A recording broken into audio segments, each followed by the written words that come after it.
Kama una handle hautakiwi kuwa na app hizi 5, maana ni hatari sana kwenye simu yako. Bila kupoteza muda, twende tukaangalie app zenyewe ni app gani. App ya kwanza ni flashlight. Hii hapo omba permission nyingi sana na uomba majina, na permission ya majina. Yaani majina yako baadhi yanachukuliwa na app bila wewe mwenyewe kujua. Na pia uharibu beti. Na licha ya kuharibu beti, ina spy, yani simu yako inachunguza simu yako. Kwa hiyo hapo sikushauri utumie na haina faida yoyote kwenye simu.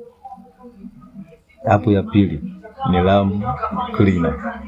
Hii hapo haifai kwenye simu ya Android. Kwanza, zinaua beti.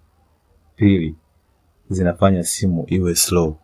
Yani usijaribu kuiweka kwenye simu yako, sababu simu itakuwa slow na utaanza kujilaumu. Mfano mzuri, ukiingia YouTube unakuta ukiingia tu moja itakuwa haikuletee picha, ila wakuta unaingia YouTube inazunguka karibia dakika kadhaa na unakuja kukubali mwisho wa siku. Hapo ya tatu, VPN za bure.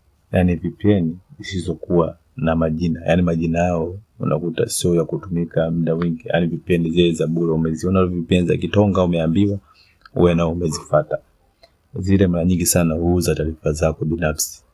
Yani sio private tena, taarifa zako zinauzwa kwa mashirika binafsi. Ndio maana unakuta simu yako inaita matangazo, labda unakuta upo kwenye game nini, unaona tangazo pasipo mwenyewe kutatua changamoto hiyo. Pili, zina rekodi browser zako zote unazoingia, zinakuwa sio za siri tena. Zina rekodi na utuma taarifa zako binafsi kwenye makampuni tofauti ambao wenye shida na kitu fulani. Kwa hiyo sikushauri utumie, kwa sababu usalama wao ni sifuri kabisa. Hapo ya 4 ni ile APK au modi, ile ambayo una download tofauti na kwenye Play Store, au unaitoa nje ya Play Store. Tena ile ndio mbaya zaidi, kwa sababu kwanza ukujazia virus kwenye simu yako, ndio maana hata Play Store hauwezi ukaikuta. Pili, ina hack taarifa zako zote za muhimu na mambo yako yote ya msingi yanahakiwa. Tatu, akaunti yako ya Google upo mbioni kuipoteza. Hawa shangaa tu akaunti ya Google password ukiandika na kwambia password sio sahihi. Siku zote kitu cha bure huwa na gharama yake.